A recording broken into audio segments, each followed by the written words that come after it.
I get this question all the time. Devin, how do you know if a faceless channel should fix idea selection before upgrading production? Here's the simplest decision rule.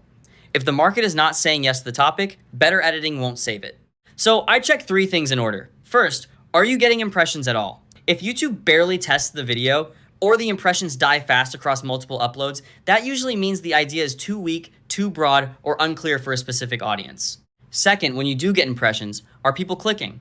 If the click is weak across several videos, that's still upstream. Usually it's the idea package fit, not the production quality.